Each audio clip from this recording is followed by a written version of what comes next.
यदि आपको Marie Curie की मैन्युस्क्रिप्ट की एक झलक चाहिए तो आपको पहले एक छूट पत्र पर हस्ताक्षर करने होंगे और विकिरण संदूषण से बचाने के लिए सुरक्षात्मक परत पहननी होगी। विकिरण को ध्यान में रखते हुए जो उनके शोध के केंद्र में था और संभवतः उनकी मृत्यु का कारण भी, मैडम क्यूरी के अवशेषों को भी शीशे की परत वाले कॉफिन में दफनाया गया था।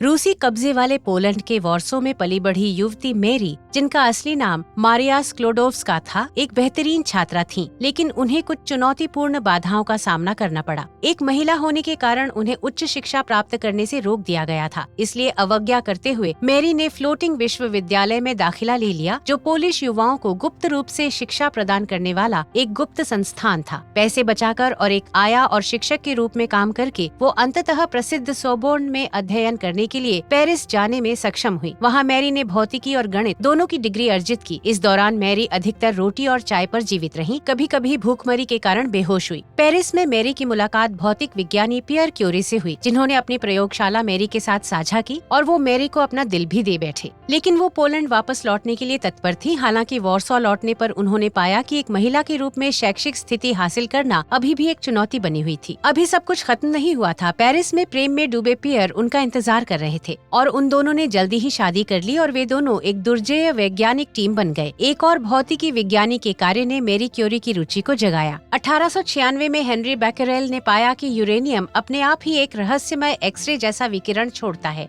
जो फोटोग्राफिक फिल्म के साथ बातचीत कर सकता है। क्यूरी ने जल्दी ही खोज लिया कि थोरियम नामक तत्व समान विकिरण उत्सर्जित करता है। सबसे महत्वपूर्ण बात यह है कि विकिरण की शक्ति पूरी तरह से तत्व की मात्रा पर निर्भर करती है और ये भौतिक या रासायनिक परिवर्तनों से प्रभावित नहीं होती है। इससे उन्होंने ये निष्कर्ष निकाला कि विकिरण प्रत्येक तत्व के परमाणुओं के भीतर किसी मूलभूत चीज से आ रहा था। ये विचार मौलिक था और इसने परमाणुओं को अविभाज्य कण माने जाने के लंबे समय तक चलने वाले मॉडल को खारिज करने में मदद की। इसके बाद पिच ब्लेंड नामक एक सुपर रेडियोधर्मी अयस्क पर ध्यान केंद्रित करके दोनों को एहसास हुआ कि अकेला यूरेनियम सभी विकिरण पैदा नहीं कर सकता। तो क्या ऐसे अन्य रेडियोधर्मी तत्व हैं जो इसके लिए जिम्मेदार हो सकते हैं? 1898 में उन्होंने 2 नए तत्वों की घोषणा की, पोलोनियम मैरी के मूल देश पोलैंड के नाम पर और रेडियम रे यानी किरण के लिए लैटिन शब्द। वे इस दौरान रेडियोधर्मिता शब्द भी लेकर आए।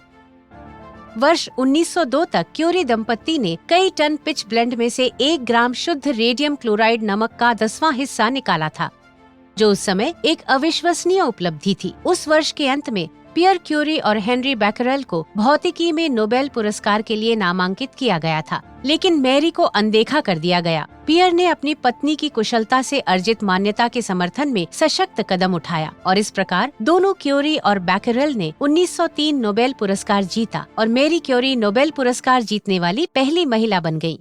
अच्छे से वित्त पोषित और सम्मानित क्यूरी दंपत्ति की जिंदगी की गाड़ी सरपट दौड़ रही थी, लेकिन 1906 में त्रासदी तब हुई जब पियर को एक व्यस्त चौराहे पर एक घोड़ा गाड़ी ने कुचल दिया। सदमाग्रस्त मैरी ने अपने शोध में खुद को डुबो दिया और स्कूल की पहली महिला प्रोफेसर बनकर सोर्बोन में पियर की शिक्षण स्थिति को संभाला।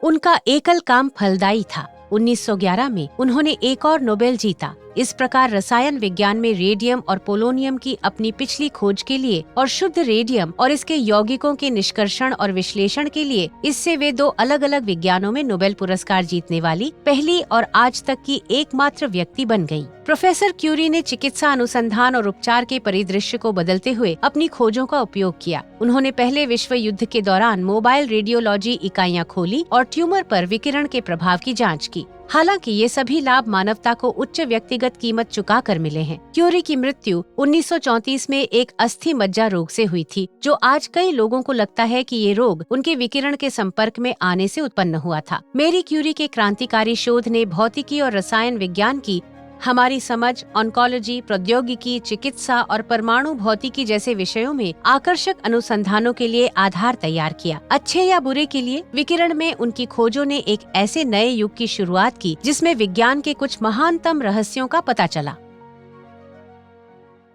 अगर आप सीखना पसंद करते हैं तो हमारा चैनल सब्सक्राइब करें। हम हर हफ्ते आइंस्टाइन के जादुई वर्ष से लेकर फुटबॉल की भौतिकी तक हर चीज पर नए वीडियो प्रकाशित करते हैं। हमसे जुड़े रहें और जिज्ञासु बने रहें।